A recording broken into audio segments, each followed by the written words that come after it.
36, yeah. So let me just pull it up. So beginning, yeah, it was quite a, it's actually quite a, yeah, I've always been a little bit confused about this verse, because,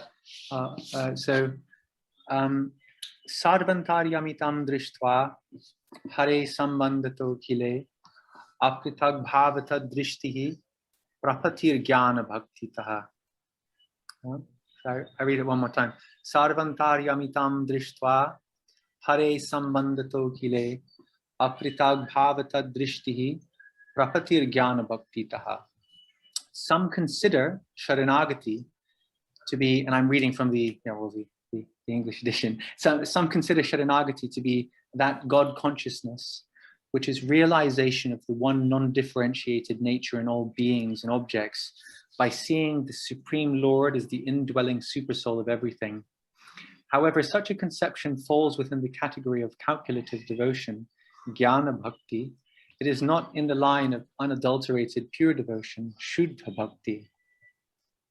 So just to parse it briefly, I did a little bit of the insight into the Sanskrit here. The sarvāntaryami, so Antaryami, the Antaryamitāṁ, they're like the supersoulness of it, in everything. Dṛṣṭvā, seeing that, so seeing the Antaryamitāṁ of the Lord in everything. It says then.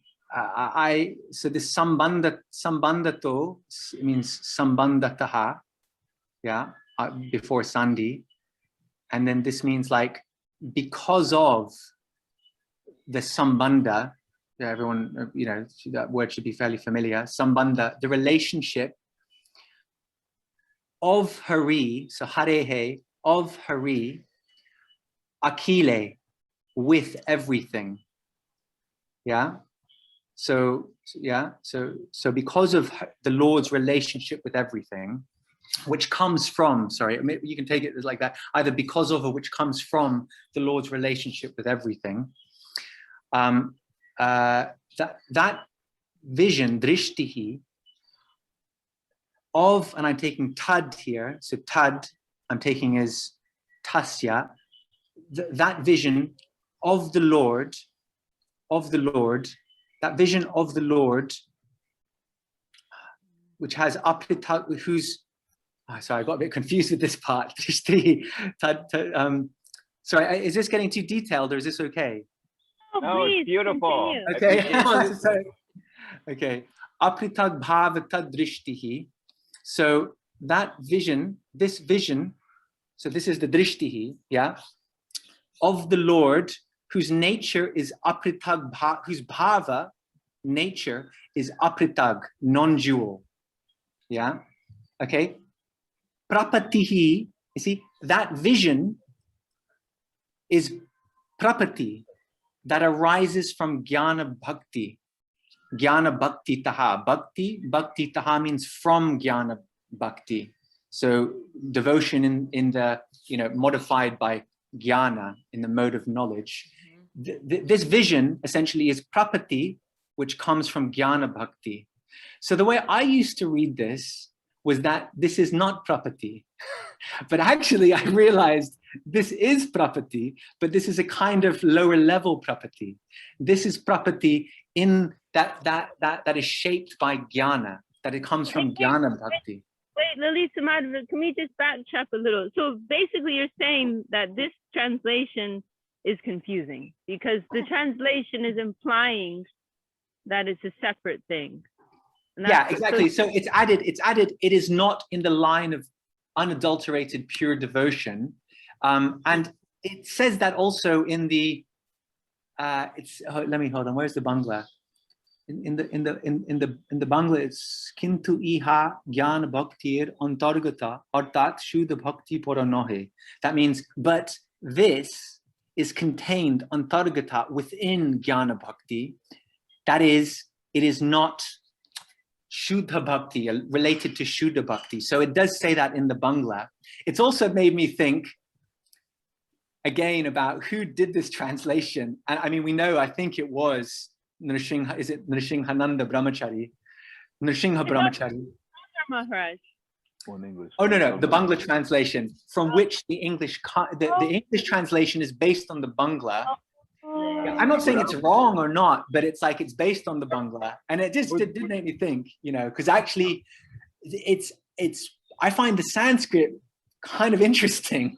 You know, the Bangla spells it out quite, you know, sometimes when you make something really explicit, you kind of like lose the other meanings of the thing, right? You know, so so here the emphasis in the translation to really clarify things, this is not pure devotion. So I've always thought, okay, well, this is not Prapatti then. But then I thought about it, looking at the verse itself, it's saying clearly this vision, yeah, of the of the Lord's non-dual nature with everything, relationship with everything. Yeah, this is Prapatti in the mode of jñāna-bhakti, that arises from jñāna-bhakti. And of course we know that Prapatti is not just, it's either completely pure or it's nothing. It's like even Guru Maharaj himself gives it towards the end of this section, that it's like according to the degree, you know, like Gurudev saying 5%, 10%, whatever it is, you know, like according to the degree you will, you know, receive appropriate, you know, the result commensurate to that mode of surrender. So interestingly, then I was thinking, the next question that arose for me was, well, what is this vision of, you know, like what are examples of this? You know, some say, I mean, I don't know who's saying, but I can think, I mean, maybe in like in the everyday world, no doubt, this is a vision that, you know, God is connected with everything and everyone, and like that is like the ultimate vision and all that, and you know, but in terms of our, like where we encounter it, I mean, it seems to be there even in texts like the Bhagavad Gita and the Srimad Bhagavatam. You know, this vision is definitely articulated at times. You know, I was thinking of, for instance, in something like Prahlad Charit, you know, his whole, in like 7th canto of Bhagavatam, he's talking about the Lord's presence in everything, even the pillar, all that, you know, all that sort of stuff. And also in, you know, this, the conversations between Jada Bharat and King Rahugana, you know, and there's again a lot of emphasis. There is actually at times in the Bhagavatam a lot of emphasis on the Lord's, you know, like that's really the thing, like the point that's being driven home. You know, the Lord is in everything, the Lord's vision. And of course, this notion of the Lord in everything, that's the definition of Paramatma, right? The Lord's in connection with the world, that's Paramatma. That's, you know, that's on, I mean, I was hearing recently the distinction between Antaryami and Paramatma. I've always conflated the two, but actually there's a difference according to Jiva Goswami, but I can't spell that out for you. The difference between Antaryami and Paramatma. But for all intents and purposes, Paramatma, you know. Well, I actually had this on a list to ask you, because this came up the other day. Someone was asking me about Paramatma, and Friday, really, yeah, Indra. But yeah, I mean, that's what I heard fairly recently. It only really sort of struck me as, oh my God, I've been sort of not really thinking about things very subtly, you know. I guess Antaryami, I think, would be like the indweller, you know, that would maybe correspond more to Chaitya Guru, something like that. That's the literal meaning, who's dwelling within. Antaryami. Antaryami. Yeah, Antara means within, and in that context, yami. I don't know exactly what yami like. I mean, to go. So Antaryami is indicating more Chaitya Guru then. Yeah, as I said, I'm not the person to ask about this. I think Nrsingha looks like he wants to. So I think I'm not gonna say what is or what isn't. Actually, I want to hound you later for wherever you read that, because I want to hear the details. But I think one idea we can think of generally, just safely to help harmonize it, that, you know, the verse, what is it? Brahmeti, Paramatmeti, Bhagavaniti, Shabdyate.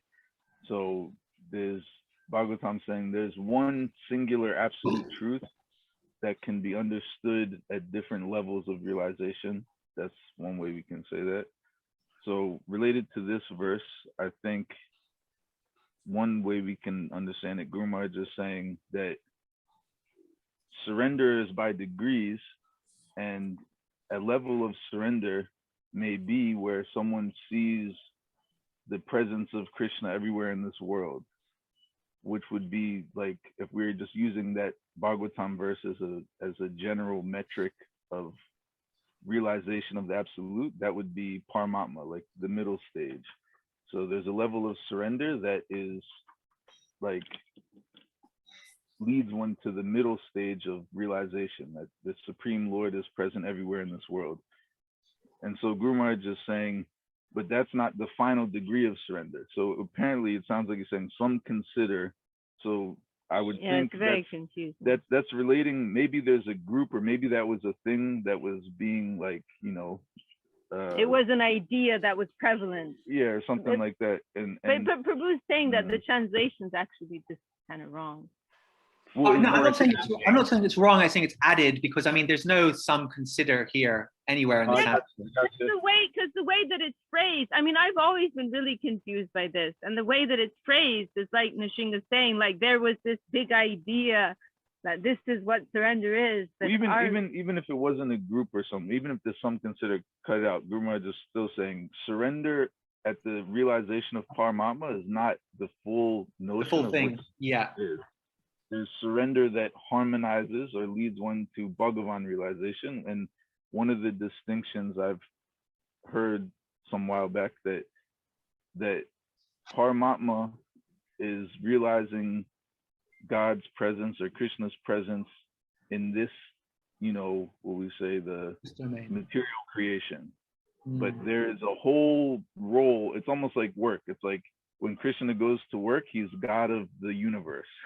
Yeah. When he's home playing, that's Bhagavan. That's constantly playing. So Guru Maharaj is saying surrender is not complete. Just having complete God consciousness in this plane is not the full extent of surrender. It goes even beyond that. I think would be what Guru Maharaj is saying. Is saying even and the jñāna-bhakti that leads to realization in this world, I guess that would be a subtle point where it's not necessarily saying that that's your point, that it's not saying, oh, that's bad, that's anti, but it's saying that's not the end goal. So don't surrender ends there. Like you haven't reached the stage of it. It goes beyond that. Yeah, exactly. Like I like the way I've read it before is, if I'm just reading the English, it's like, this is not Prapatti, right? This is not śaraṇāgati. This vision is not śaraṇāgati. And of course, it's not the complete, no, you know, certainly not. But if we think of śaraṇāgati on a sort of spectrum, you know, this is śaraṇāgati that has been informed by or shaped by devotion in the mode of knowledge. You know, I would add just last point. I just suggest that these distinctions, because also you see how the like Brahma, Paramatma, Bhagavan, they can also be. They have very specific. They have very specific. Water. No, I just wanted context sometimes. Yeah, there's like a gap here where someone could be. But also, that's true. It's what's it called? They can be used interchangeably sometimes. Like the famous shloka, the Supreme Brahman is playing in the courtyard. Sure. Yeah, definitely. So sometimes there's a sliding scale. Sometimes there's a very specific context. Sometimes there's a sliding scale of kind of like, and great bhaktas, they'll, I forget where I heard that, but somewhere I read something, someone said, if you want to understand Vedanta, everywhere it says Brahma, just replace it with Krishna, then you'll understand. Well, that's, and like, who's the master at that is, I mean, many, but like in recent days, Srila Prabhupada, A.C. Bhaktivedanta Swami Prabhupada, if you're reading his Gita in different places, it says Brahma, but it means Supreme Personality of Godhead with his full entourage or whatever it might, In writings in general, where even like in Bhagavatam, it's like, Sukadeva Goswami may be like, oh, if it's too personal, the Gyanis can't digest it. So they'll say Brahma, but the devotees know what that means. So it's like there's precedent for that. And But then I would say as well at the same time, if you certain passages of Srimad Bhagavatam. Sorry, you hadn't finished. You finish your thing. Finish your thing. So I was just using that as an example that if we think about this Paramatma, Antaryami, all these things, I would think that instead of a hard distinction where it's like it's only this or this, I would guess that they probably get used on a spectrum as well. Well, certainly. Yeah. Paramatma, you know, the supreme, but then also more specifically because even the Vishnu avatars, it's like one presides over the entire material creation, one presides over the individual universe, and one presides over each individual in the universe. And so hang on, they're all referred to as Antaryami, right? That's directly the thing we're trying to figure out. Or is Antaryami like the interface between Paramatma and the conscious? I would think that Antaryami, I mean, I'm just guessing here, but it's like, more like if you say Paramatma, it could mean Antaryami function or many functions. So when you say Antaryami, it's not something different necessarily, but you're specifically referring to the Lord's presence within, like as the individual observer of that soul. Like Garbhodakshaya Vishnu is like the overseer of the universe, but then Kshirodakshaya Vishnu enters the heart of every living being. So they're Vishnu doing the same function, but it's like the teacher is speaking to the principal speaks over the intercom to every classroom. The teacher speaks to the classroom, and then the teacher can again speak individually to the student when they raise their hand. So it's wonderful. All those spectrums are there, and sometimes when you're speaking about it, it's in the general sense, sometimes more specific. So I would think that, you know, Antaryami, Paramatma, Chaitya Guru, they're all on a spectrum, and so they get used to specify, you know, functions within that. And then at the same time, I also think that you're right in that these terms are sometimes used in very different senses. Like, we hear, like, I'm sure I can't think of a verse right now, but I'm sure you could find one where we're being advised to like surrender to the Paramatma, or, and it doesn't necessarily just mean, like. Well, I like what Nrsingha said, like about appealing to the jnanis, because there is kind of like, they're trying to, our gurus like Shukadev, they're trying to like, they're like, this is, Bhagavatam is revolutionary, right? Like Shukadev is presenting Krishna Leela, like this conception of the absolute as a teenage boy who has lots of girlfriends and likes play, right? So like, sometimes he's using Vishnu, right? Like Gurudev would emphasize that Vikritam Vajravadubhiritam cha Vishnu, that verse describing that, and deliberately using the word Vishnu. So yeah, these words are all used like interchangeably. Sometimes. I'm going through a bunch of verses, Srila Prabhupada, and that he uses Chaitya Guru or Paramatma and Antaryami, and then also as Vishnu into this material world. And all that. Oh, interesting. So like interchangeably. Yeah. Interesting. No, Srila Swami Maharaj, I mean, basically, with he confuses the issue. Yeah. With full respect, he confuses the issue. Well, I think I got all my training on this subject from Srila Prabhupada. So I mean, No, I figured this out is because I heard Gurudev and Srila Sridhar Maharaj describing Chaitya Guru in a very different way from how Swami Maharaj described. And so I asked, wait, let me just finish. Okay, sorry, go on. So I asked Chaitya Maharaj about it, and then he told me that, these verses at the beginning of Chaitanya Charitamrita, which mention Paramatma, Chaitya Guru, and Chaitya Maharaj showed me the commentaries of he told me about the commentaries of Saraswati Thakur, which make it unequivocally clear they're two different things. And I understand Srila Swami Maharaj did it to simplify things. Yeah, and of course, I mean, this would all be fully mapped out, extensively in the context of Srila Jiva Goswami's Paramatma Sambandhato. But can I just say one thing quickly on the point that Vishaka just made about the sort of interchangeability of these different terms, for like the accommodating the jnanis and the bhaktas, etc. I mean, it sort of brings to mind, this context in which Sarvabhauma Bhattacharya he's been now converted, and then what is it in that context wherein he's he's rising, he's taking prasad without, etc., all that sort of stuff, and then he chants the verse how does that verse go again? The famous verse. Tatenu kampam, exactly. And then the last bit, where he changes the word mukti pade to bhakti pade. Who becomes heir to bhakti, not just liberation. And then Mahaprabhu is like, but that's very interesting, that thing, because actually when people hear the word mukti, they're filled with fear and like something like that. It's very funny. But the interesting point about that is actually prior to, the developments are already there in the Bhagavatam a bit, but that verse itself is an indication that they're not fully articulated, in the sense the distinction between, so Vaishnavas pre-Mahaprabhu, Rupa Goswami, etc., it would be about, the thing is, it's like Brahman, is Brahman Nirvishesha, as Shankara says, or is it Savishesha, Bhagavan, like as we understand, Bhagavan the Lord? Or is Mukti non-dual, or is it devotional? So they would be debating these terms, and that these terms had either a devotional significance or an Advaitic significance. Then Mahaprabhu comes along, Rupa Goswami, the Goswamis in their literature, Jiva Goswami, and then it becomes, no. You guys can have, like Mukti and Brahman are completely real. You can have them. The Advaitins are completely right about them. They're just not the ultimate thing. The ultimate thing is Bhagavan, Krishna, Bhakti, etc. So it's no longer about it's either one or the other. We essentially, our tradition comes along and accommodates earlier understandings, and it sort of accommodates the Advaitic perspective, but yet transcends it, moves on, and read about. I love that. And how did you say that? It embraces it.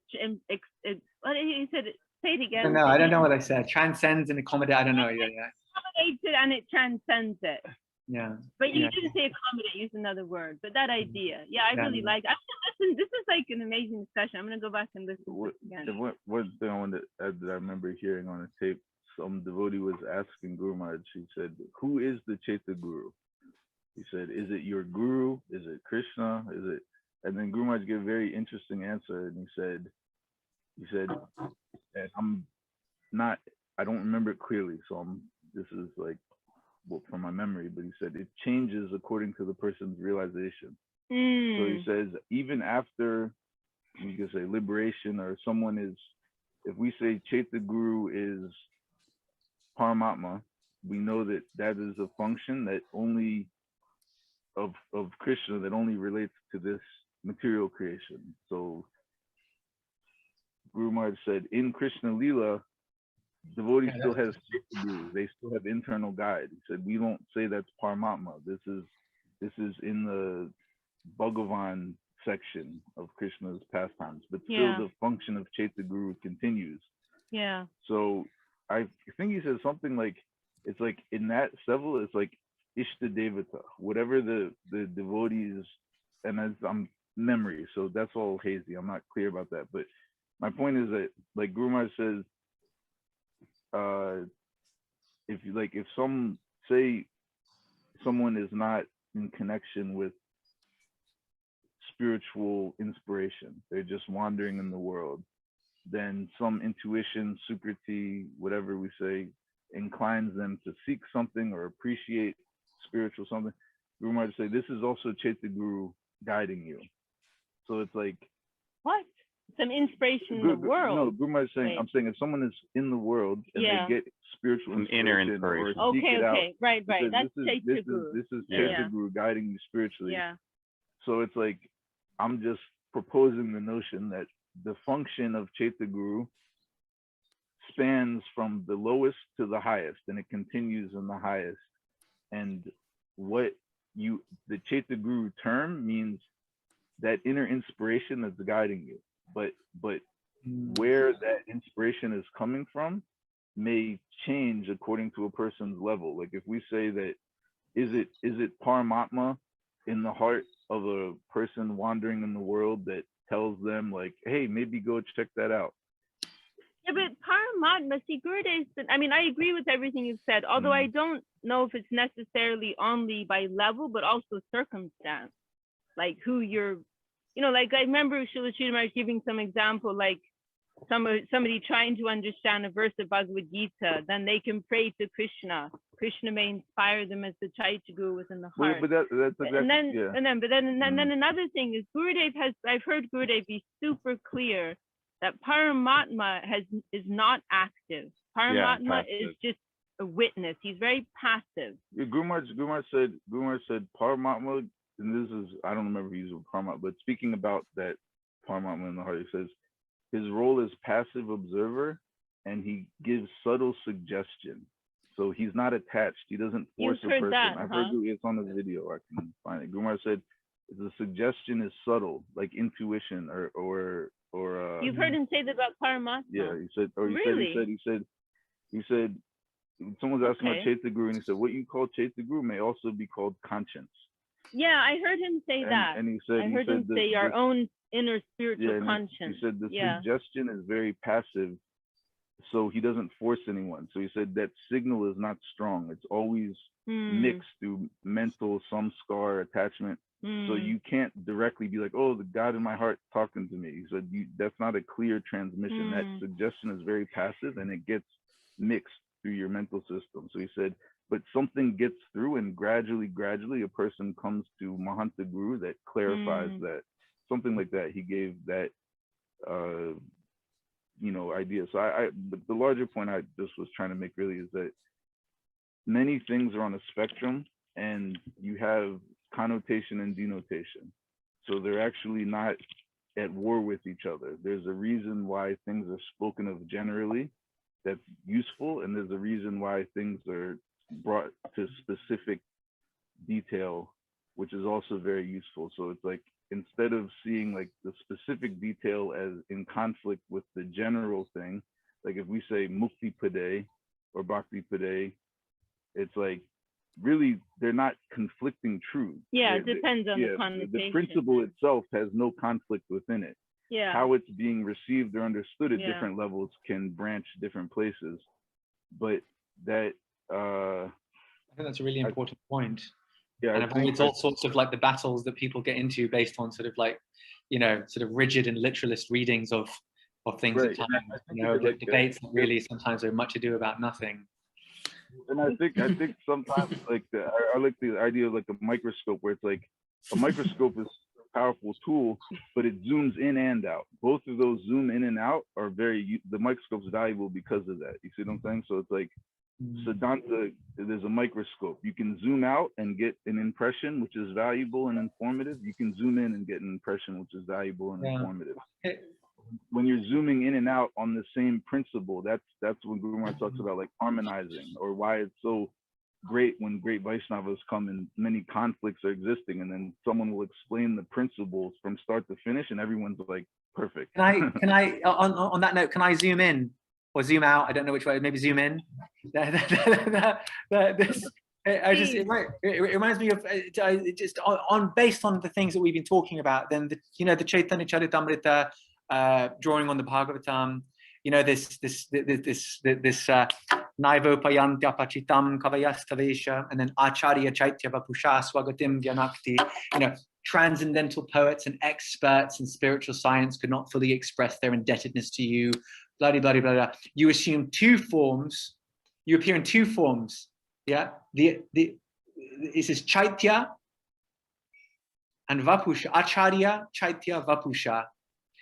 But it says, so the Sanskrit there is the Acharya and the Chaitya. Acharya, Chaitya, Vapusha, exactly. Then Swami Maharaj translates that Chaitya as Paramatma, and that's where Supersoul, exactly, as the Acharya without and the Supersoul within. And so I'm saying, if the Acharya can be Chaitya, then it seems that it's not just Supersoul, right? You know what I mean? Like that would be a slightly like we understand Guru in another way, not just Supersoul, but actually whether it's Acharya Mambijaniyan or etc. Kintu Prabhu. The conclusion I came to on Chaitya Guru is that it's the same as we understand Guru in a broad sense. Guru can come in many ways, like I heard Gurudev saying once, like pray to Nityananda Prabhu and he will inspire you as Chaitya Guru within the heart. You know, like different divine beings can act as that inner inspiration. That was the conclusion that I came to. And maybe also Paramatma, but I am surprised. If we say Acharya Mambijani, it's like, it's that sliding scale. If we say Chaitya Guru, Paramatma, Guru, versa, from anywhere, there's another verse which says all of those are forms of Krishna. Krishna is the origin of inspiration. So it's like, gonna have a sliding scale. So it's all, context is the harmonizing factor. Out of context, everything is crashing into each other. And so it's like, sometimes we, you know, if we see something spoken of, also one thing I noticed is like, if one thing isn't the main point being made, like if there's a main point being made that you're trying to clarify, and then there's supporting points, sometimes those things are glossed over in just a simple way, because you don't want to write a whole book for that point. So it's like, you say things in a certain way because you're actually trying to clarify another point. So it's, I don't know, I feel like it's just something to always be careful about, where it's like to not find conflict where there's not necessarily conflict, and rather find context. That would be the the principle. Nice. I like that. Nice. All right, that's all I say. Nice. Yeah. So in that sense, then, what we take Chaitya as, no, I was going to say Radharani, but I was going to say that maybe there's sometimes also a tendency. That must also be there, right? Like it must be there, but like maybe it's like, you know, this notion of like the highest thing, and this is the highest conception. Maybe we're kind of too much eager always to sort of draw this, you know, the highest thing, but actually sometimes it's just a more generic thing, you know what I mean? And that's fine. That's in particular context. It's where we are, I mean, the beauty of it is like, you know, Sarvāntaryāmitāṁ read that verse, and he, I will guess, was familiar with it already. And Mukti Pade is like, yay. And then he saw it, and he's like, no, I don't like that idea anymore. But then didn't Mahaprabhu tell him, like, change it back? Like, exactly, But he was quietly happy. He was quietly happy, but he told him externally to change it back. So I'll go on a limb and just extrapolate from that overall story that Sarvāntaryāmitāṁ was seeing it in one context. Later, when his understanding increased, he saw that same thing in a different context and didn't like the way he was thinking before. So he was like, no, screw that. So in that sense, it was right, and Mahaprabhu was pleased to see that. In the larger sense, Mahaprabhu also told him to change it back, because I'm gonna add my own interpretation. But that this principle that things are on an arc, or that they're sometimes described at different levels of context, overall that principle is not bad. Like it helps people at many levels, and it also enables, like, we even hear the Sridhar Swami, like from history, who wrote the Bhagavatam commentary. One of the criticisms that Vallabhacharya had was that he was ambiguous sometimes. He wasn't always supporting the clear devotional conclusion. Sometimes, whose criticism Vallabhacharya. Oh, really? And he said, whoa. Vallabhacharya, when he goes to corrected him and chastised. So that's one of his criticisms. He was trying to, Mahaprabhu said, you're trying to out. But what Vallabhacharya was doing was he was reading, and he said Sridhar Swami's commentary is sometimes vague, it's sometimes ambiguous about impersonalism. It's not always focusing on the devotional side. So in one sense, his criticism in principle was not, it's not dissimilar from Sarvāntaryāmitāṁ's point. But in that case, Mahaprabhu chastised him, because Mahaprabhu understood that Sridhar Swami was 100% devotee, but he's adjusting the context for the times. And impersonalism was so popular that he knew that impersonalism was so popular that if he had only written the devotional context, like, people wouldn't listen. So he made it hazy in some areas. So his purpose was always devotional. And so Mahaprabhu told Vallabhacharya, like, no, there's not an issue. Like, so the larger principle of context is always there. But then, based on what you say, then that seems to cohere more with the more literal reading of the Sanskrit than of the Prapanna-jivanamrta verse than the translation either in Bangla or in English, in that the former seems to allow for this sliding scale of notions of prapatti, and the latter seems to gesture toward, we discount, it's like, at least that's the way I had taken it in the past. I would just say, like, that's why we have so many, like, if the scriptures say bhakti many places, bhakti can mean many stages of bhakti. But sometimes we hear śuddha-bhakti, parama-bhakti, kevala-bhakti. So these prefixes, they'll specify, like, yes, we're speaking on that principle, but in this key, or in this register, like specifically part of that principle. So sometimes it's vague for brevity, sometimes it's vague for meter, sometimes it's vague for accommodating for purposes, and sometimes different reasons, and then sometimes it's intended very specific, and then sometimes things are vague because they're cryptic. Like, sadhu's also speaking with some degree of crypticness. Like, you will be able to, people will take from this varying to their qualification. And so if there's something very sensitive, it'll be described in a cryptic way, but those that are qualified will pick up on Jiva that. Goswami says that, right? Like, only those who are qualified will be able to understand, and everyone else I put a curse, right? That's another extreme scenario, but yeah. Oh yeah, I kind of went off of it. Well, no, I mean, I think it's the same, and it's like, so that's why it's so beautiful when, we hear even great devotees, it's like they want to hear from so-and-so. It's like they also understood the verse many different ways, at many different levels, but they know, like, if I hear from him, there's going to be new dimensions on that spectrum. Well, that's what's so incredible about hearing Srila Sridhar Maharaj's explanations of verses, because you won't necessarily find that in the dictionary meaning. You won't necessarily find that in anybody else's explanation. It just brings it to a whole new level. It's living, I'll just end. But on that point, can I just on that point? Interestingly, though, then the like, in terms of, sorry, if I said too much talk, but like, it's funny how the three of us are so excited. We're not giving each other. Sorry. No, it's not you. Three. We kind of like lost control here. Normally we give others.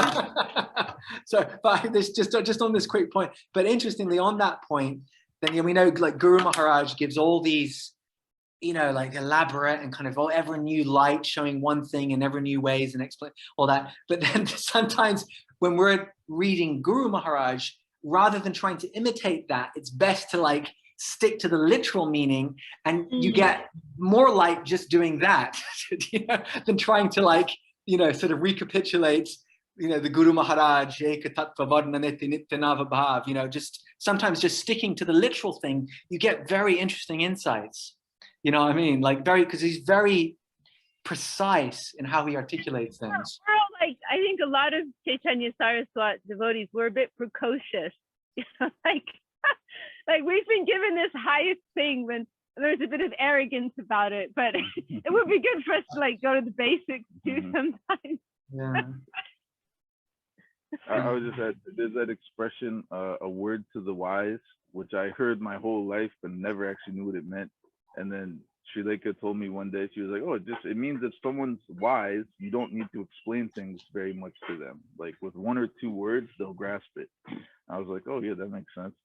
And so then it makes me think of, like, Vedanta Sutra or something. It's like Vyasadeva wrote Vedanta Sutra, but it's like, if you haven't studied all the Upanishads, like, this won't make any sense to you. Yeah. So it's like, once you have the prerequisite understandings, a couple words mean a lot, so it's like, when the shlokas are there, they're dealing with various things. Sometimes it's exclusive bhaktas of the highest type speaking with each other confidentially. Sometimes they're speaking to people who are in Maya. So there's many scenarios that things are spoken in, and that's why it's always so nourishing when we hear, like, great Vaishnava sadhus, and they know so many levels, and so they'll say, yes, this was spoken here, but then they'll unpack it so many ways. And yeah, well, that point you're making about context is so valuable. Right, and I just think, like, you know, when Guru Maharaj has done that, that was a really nice point you made. That, like, I'm trying to think, like, I don't know, just like simple cooking analogy I thought of. But if you're like rolling chapatis and you want to roll them very thin, and someone is already expert and rolled it thin, and then you're like, wow, they did such a great job, let me try, and you just rip it. Like, it's already been brought to its best position. So at that point, just accept it. And so it's like, not to say that there's not always new light in devotional topics, but Guru Maharaj has unpacked so many things. So let us take them as he unpacked them before we elaborate. You know what I'm saying? Like, well, I think maybe the point Lalita's making is, like, we don't want to imitate, you know, like you know, like Srila Sridhar Maharaj said, like, what I appreciated about my Guru Maharaj is that he wasn't just vomiting everything he'd heard. Like, every day something fresh was coming from Saraswati Thakur. So, like, that is so wonderful. But for people like us, like, we don't need to imitate that, you know, like, let's appreciate well, and also, what's come. I think it's like when we're learning music, it's like, I mean, I don't know music, but you know music. But it's like when people learning music, there's like rudiments, you know, or like drums, there's like rudiments. Yeah. And it's super repetitive. But it's like when you see someone that can spontaneously pick up an instrument and play something new every day that no one's ever heard because they never thought of it until that moment, it means that all the rudiments were already, already very well established and understood, and then you can freestyle on top of that. There's this amazing video by Bill Evans, the jazz piano player, where he sort of illustrates that very, very sort of, you know, like sort of vividly. He says, you know, he plays a little thing, and rather than, you know, if you're going to try to solo, you know, rather than just doing something natural to you and real, you know, people try to approximate greatness, you know, or approximates, you know, and it just comes out all whatever, you know. So it's starting, you know, what is it? Modest natural growth. That the basic, yeah. Got a bit carried away. Wait. To go back to the verse we were discussing. So you're, from what I'm gathering, because Sanskrit is like a broad language, the exact point Srila Sridhar Maharaj is making, it could be interpreted in different ways. Is that what you're saying? No, it's quite clear that this is Prapatti. This is Prapatti. This is Prapatti from jñāna-bhakti. You know, so he's calling it a form of Prapatti. Okay, so he's saying realization of the, you know, the all-pervading presence of the Lord and everything. This is a form of śaraṇāgati that arises from jñāna-bhakti. Yeah, and then I'm thinking that, like, you know, in the context of like Rupa Goswami, for instance, sometimes we hear, I mean, we do hear from Rupa that, and at least Saraswati Thakur takes it in that way, that, you know, the definition of Shantarasa is sometimes quite yogic. You know, I mean, it's just that's something a little confusing sometimes. Yeah. Well, no, never mind. Sorry. No, yeah, and there is a little bit of a, you know, there is a little bit of a, yeah, I guess you know, debate there as well. And not that we have to get in any of that, whether Shanta is in Vrindavan or not, or it's only Dasya upwards and all that. But like, it does confuse me sometimes when you read the definition in Bhakti Rasamrita Sindhu. You know, Shanta is not too distinguishable from what we're seeing here. You know what I mean? Yeah. Well, like in the Ramananda Samvad, they don't even mention Shantaras, right? Yeah. Because it's like there's nothing to say, and then you see in places that they're that like this. That's the definition. Yeah. Maharaj has some purports like that as well. But then you hear like Srila Sridhar Maharaj's explanation of that verse, in that swapada namanam, like the earth is feeling, you know, conjugal, ecstatic, exactly, joint on the touch. So I would, two points. One is, I always say I'll make bumper stickers, which I never make, but this is my next one. Gradation harmonizes. I think that's that's a general principle. Gradation harmonizes. Yeah, gradation harmonizes. Gradation out. All these pieces are fighting with each other. If you put them in gradation, they're all harmonized. And just the other thing we've heard, you know, Guru Maharaj say about when Uddhava prayed to be a blade of grass in Vrindavan, he said, one way Guru Maharaj said, he said Uddhava is like outside Vrindavan in Mathura. He's like so many rasas. Servitor of Krishna, friend of Krishna, even Vatsalya, friend of Krishna, like even like affection, guardian, like older advisor, friend of Krishna.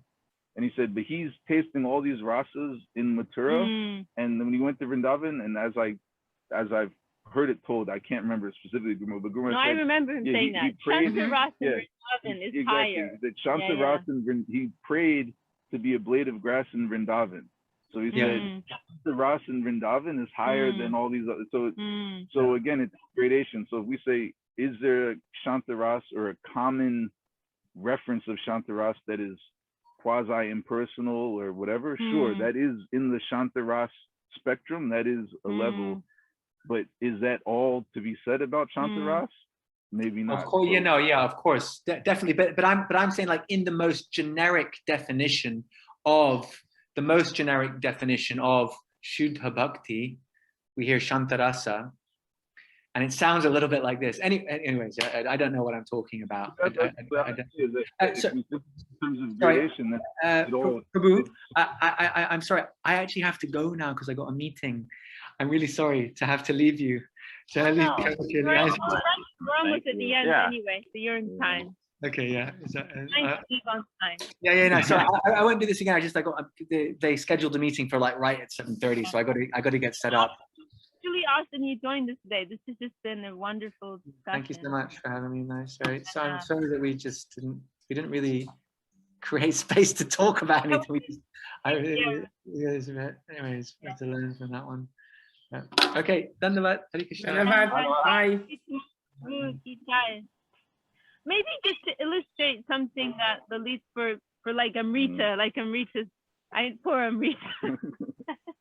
What are we all talking about? But maybe just something that is more broad here. I like some of the examples. So this verse that we're on here, 36, I like some of the examples that Lalita Madhava mentioned at the beginning of this type of śaraṇāgati, which for us is something that we are aspiring for. Let's also add, not like we're like on some higher level. Gradation harmonizes and creates humility. So some of the examples are Prabhu mentioned. Prahlad Maharaj, which is very famous, everybody knows, right? Prahlad Maharaj is seeing the Lord is everywhere, right? And Hiranyakashipu, his father, is very envious. So he's everywhere? Is he even in this pillar? Yes, he's even in this pillar. He has that type of faith, that type of śaraṇāgati. And then, he breaks the pillar and sure enough, the Lord comes, right? And then another example, which isn't as well known, is the example of Jada Bharat.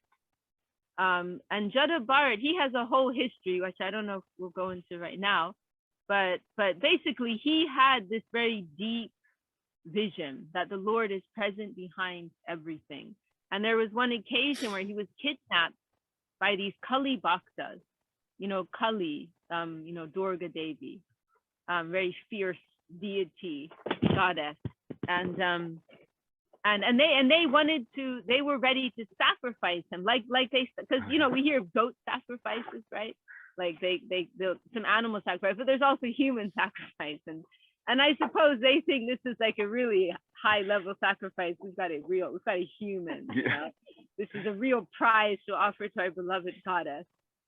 So they were ready to cut Jada Bharat's neck and offer him, but what's interesting is that because he had this deep level of surrender, he made zero resistance.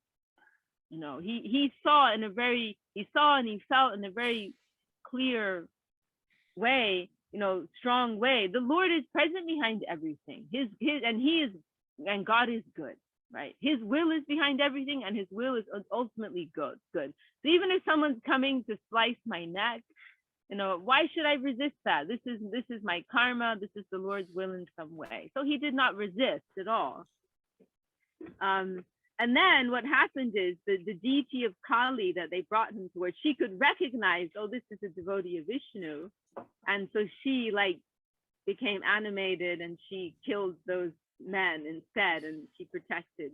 I think she like bursts out of the deity. It breaks in half, and she's just like hacking their heads off all around Oh him. gosh. Yeah. And So, he's praying to her as God, you know. So he's not like he's a Kali Bhakta. You see it on the back of Srimad Bhagavatam. There's a beautiful illustration. Some of my favorite images of Kali. But yeah. I think I've seen that. Yeah. Yeah.